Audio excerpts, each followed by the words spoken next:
2 Samuel, 2nd chapter.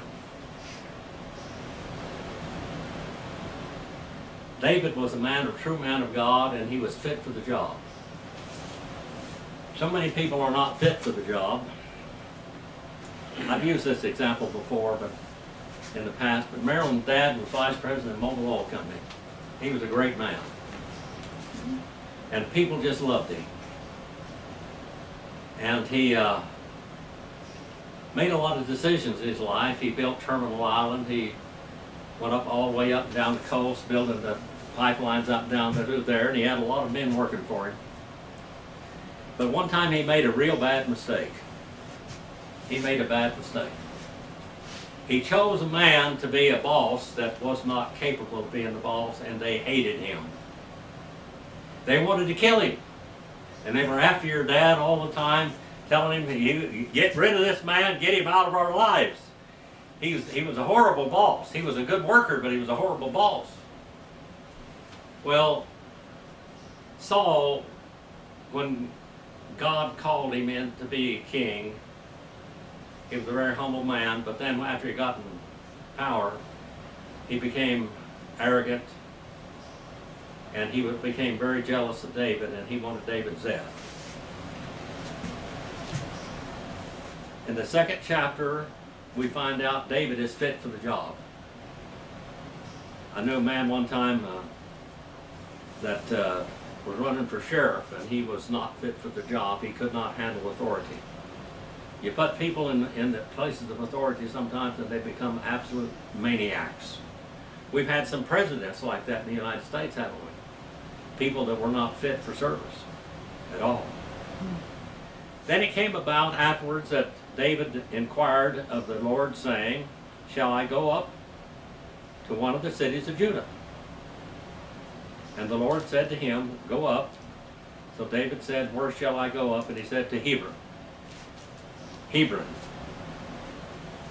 Now, I've been to Hebron. And it's a very dangerous place. So I don't think you can go there at all. I don't think Sharon was in Hebron, because it's a very dangerous place. But I was on an archaeological tour going to school when I was in the Middle East, and I went to Hebron. It was very dangerous. But that's where David ruled from beginning, and also there's something there that probably one of the most sacred sites in all the land of Israel, and that is Abraham's tomb. Of course, he bought that tomb there and buried Sarah in it. But Abraham's buried in that tomb, and Isaac and Jacob. They're all buried in that tomb. Anyway, so he says, go up there and you're going to rule from Hebron. And God directly talked to him. We talk about dreams, visions, and hypnosis, and he said, and the Lord said to him, he told him, he didn't have a written agenda what he was supposed to do. So every time David wanted to know something, he would go to the Lord and said, Lord, what do you want me to do? And we'll find that out in most of his life.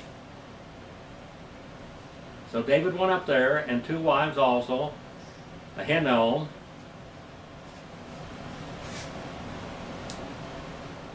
and the Jezreelitess, and Abigail, the widow of Nabal the Carmelite. Now, we talked about Nabal here a while back, the worthless fellow. You know, his name meant worthless, no good. And he said, and his wife said, as his name is, so is he. The fool. I talked about that message, the chapter of the fool. Well, Abigail, she was different. Her name means source of joy. She kept her husband from getting killed. One time God finally did him in. Now we have Ahinoam and Abigail. And David brought up his men who were with him, each with his own household, all their families, and they lived in the cities of Hebron. Now, over there, there's a lot of little cities. You go to the Bakersfield area, and they sometimes refer to Bakersfield as a lot of little cities, but that's like it was back then. You got Bakersfield, downtown Bakersfield, the old city of Kern. The old city of Kern. Then you go, you've got Oildale, which we call Slippery City. You've got Lamont, you've got Arvin, you've got Panama, you've got Old River, you got Pumpkin Center, and all these little areas. And then even out there on Gosford Road, there was a place called Gosford. It was a little town. It was an English colony there. Gosford. If you go out to Pioneer Village, you'll see all these little towns, and they all had little post office. And up here, where we live up here, you had what they called Fish Lake Valley. The first Fish Lake Valley post office was almost directly east of us on the Arlemont Ranch. Then it was moved to the Dyer Ranch, and the Dyer, and Papa Dyer, he wanted it named after him, the Dyer Post Office, instead of Fish Lake Valley. Then it moved down to Wright Road, but it wasn't called Wright Road Valley. It was still called Fish Lake Valley. Then it moved up to where it is presently now, and it's called the Dyer Post Office. We almost changed it back to Fish Lake Valley at one time, but some of the people didn't want to go that way. The majority, I guess. Anyway, little towns. There were a lot of little towns around here, little villages.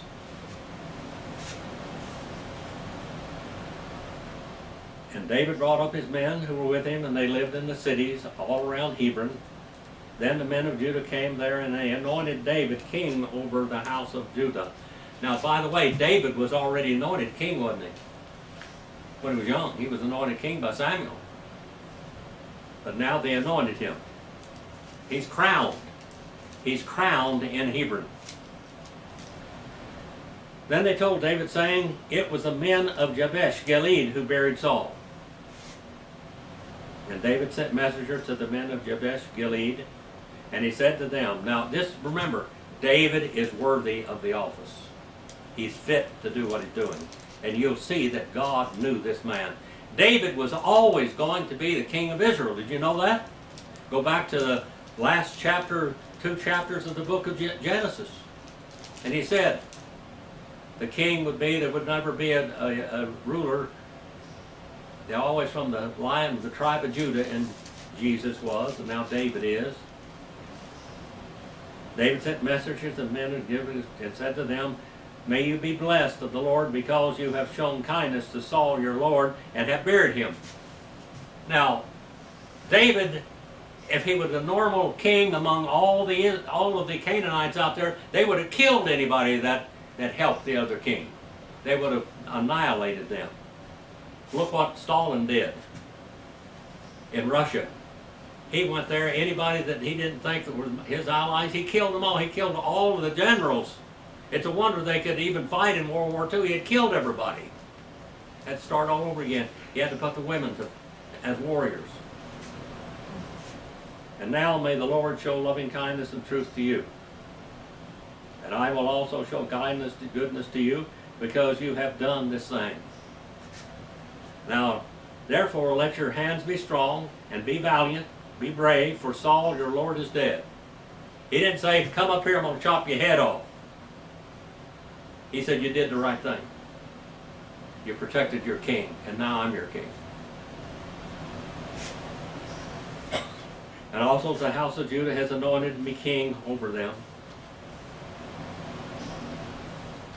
But Abner, the son of Ner, commander of Saul's army, had taken Ishbosheth, the son of Saul, and brought him to Mahanaim.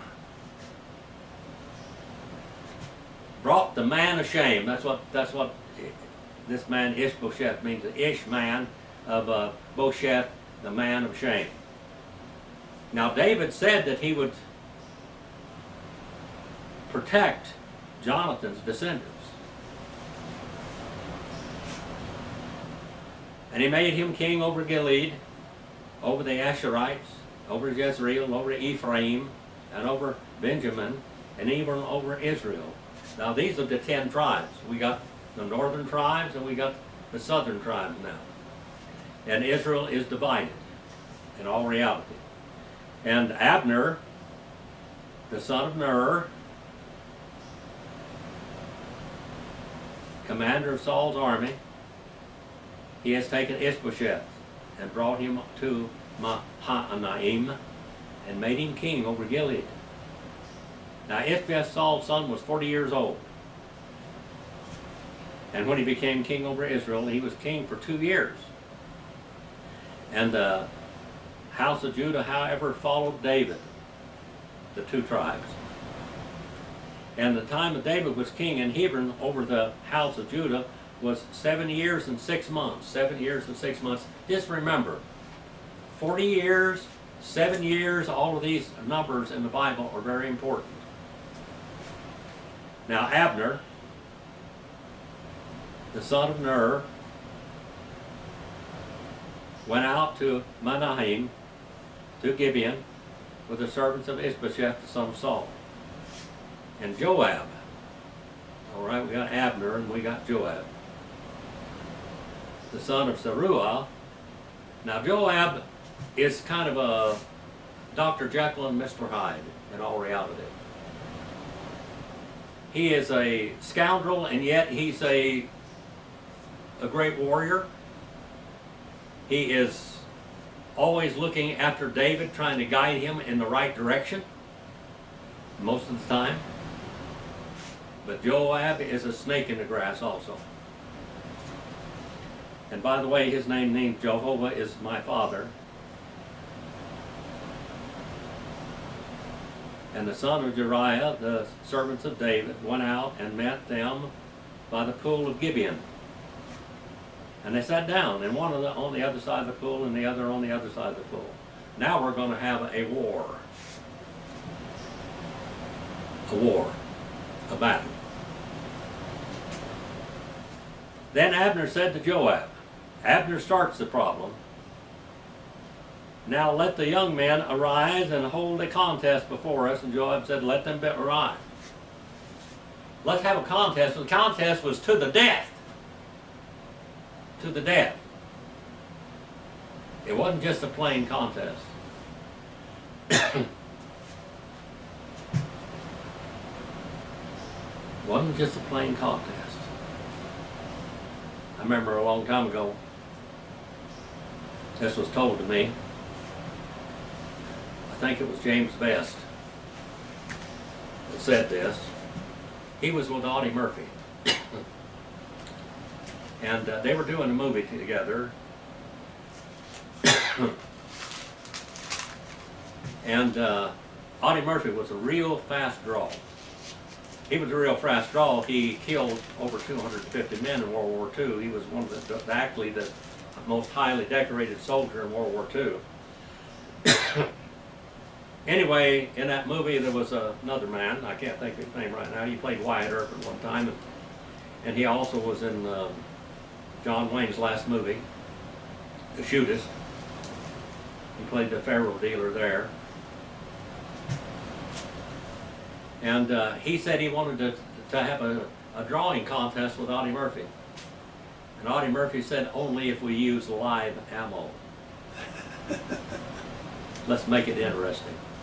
He said, forget you. Then Abner said to Joab, now let the young men arise and hold a contest before us. Let's watch them kill each other. And they arose and went over by count, 12 for Benjamin and Ishbosheth, the son of Saul, and 12 for the servants of David. And each one of them seized his opponent by the head and thrust his sword into his opponent's side so that they fell down together. This is a deadly contest. This is like Audie Murphy told his combatant there. He said, only if we use live ammo. They were using live swords. Therefore, that place is called Kahath Hazarim. The field of the stiletto is what it means. The field of the stiletto. Now this brings us a little bit further also.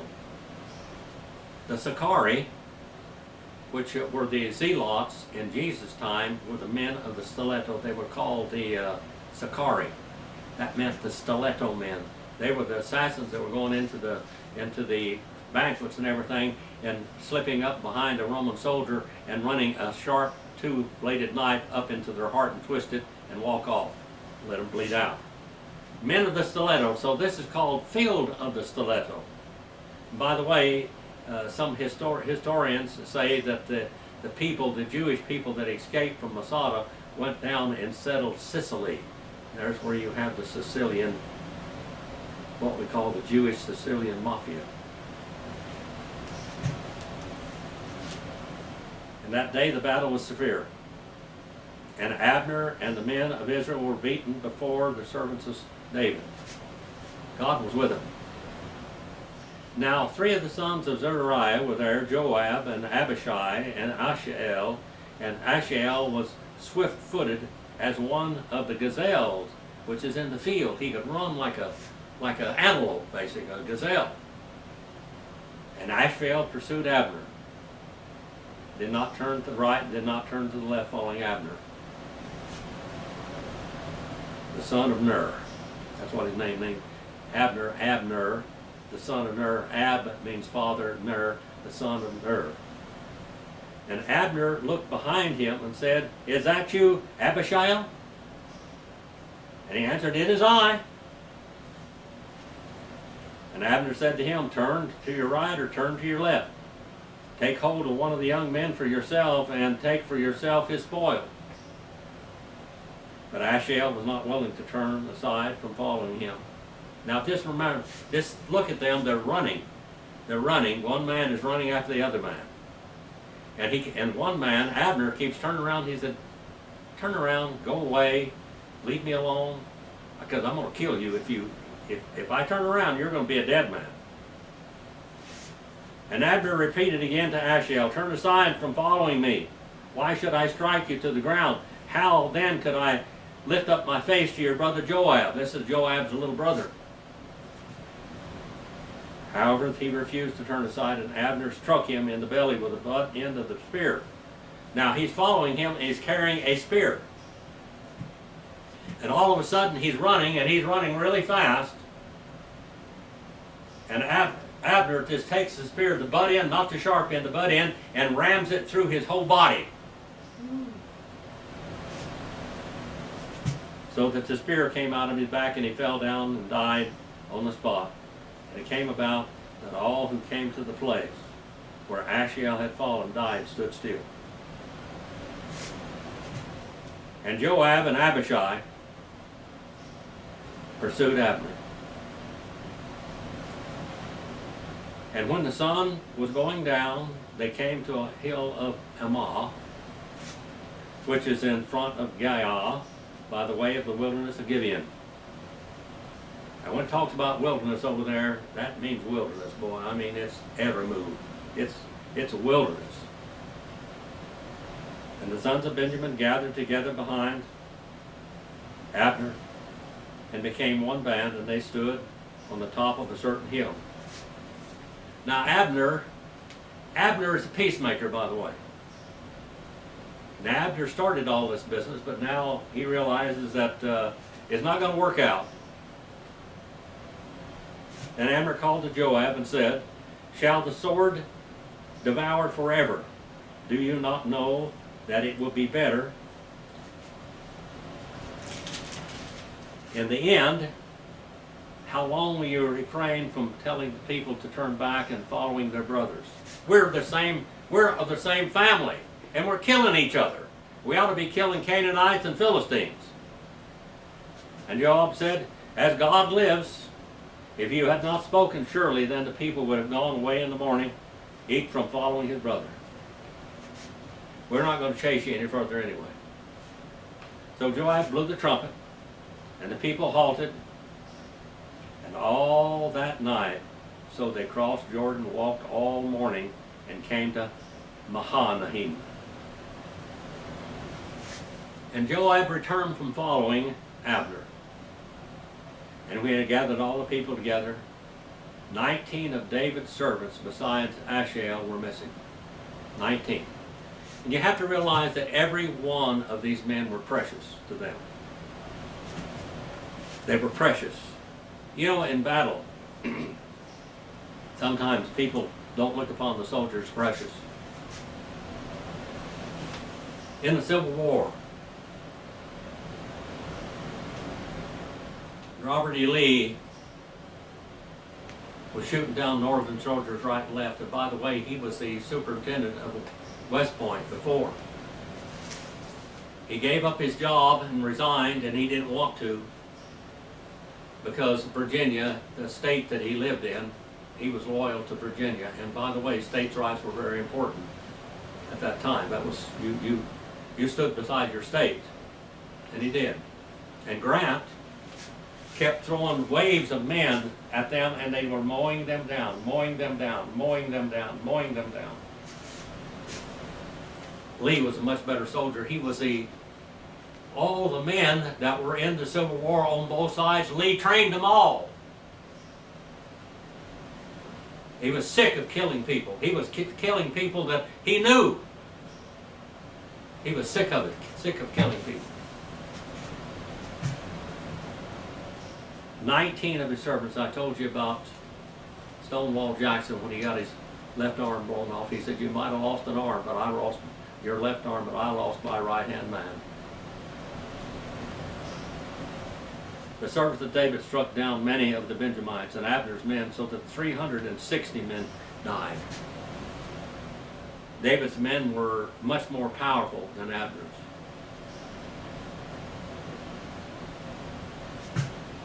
And they took up Ashiel and buried him in his father's tomb, which was in Bethlehem.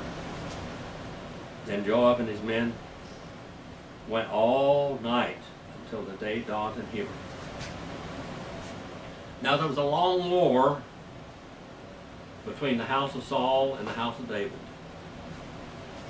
David grew steadily stronger, but the house of Saul grew steadily weaker continually.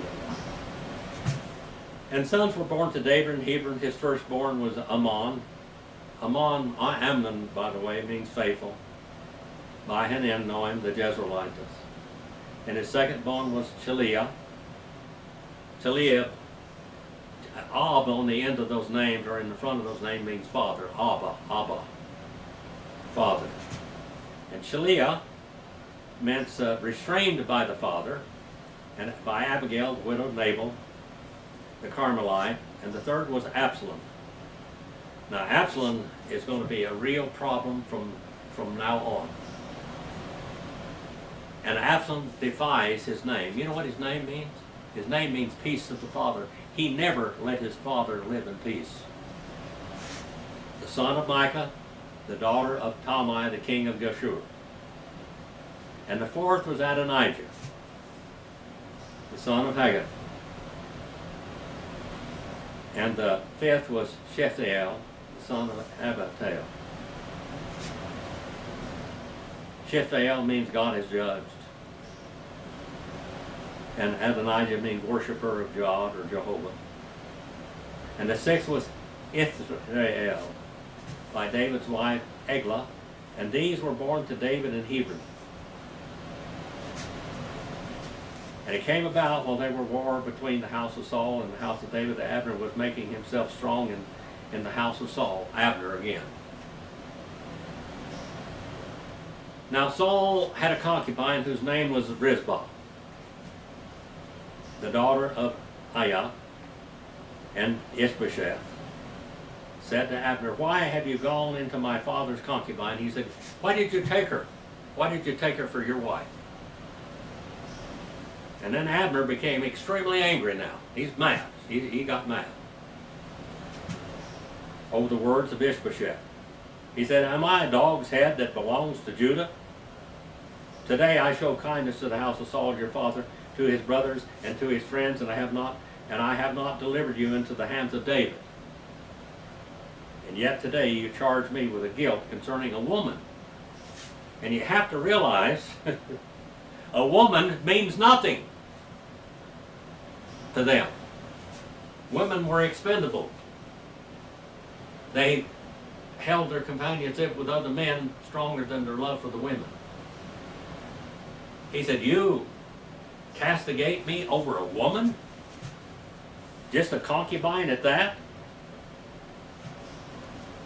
May God do also to Abner, and more also, if as the Lord has sworn to David, I do not accomplish this for him.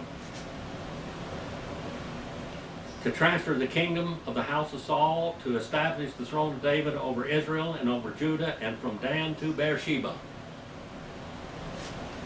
And he could no longer answer Abner a word because he was afraid of him. He's afraid of Abner. Abner's a warrior.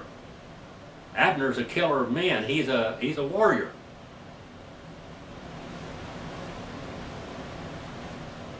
And Abner sent messengers to David in his place, saying, who is the land? Whose is the land? Make your covenant with me, and behold, my hand shall be with you, and bring all Israel into you. I will be your warrior. I will be the one. I'll be your man. He was very upset with Ishbosheth because he was not honored.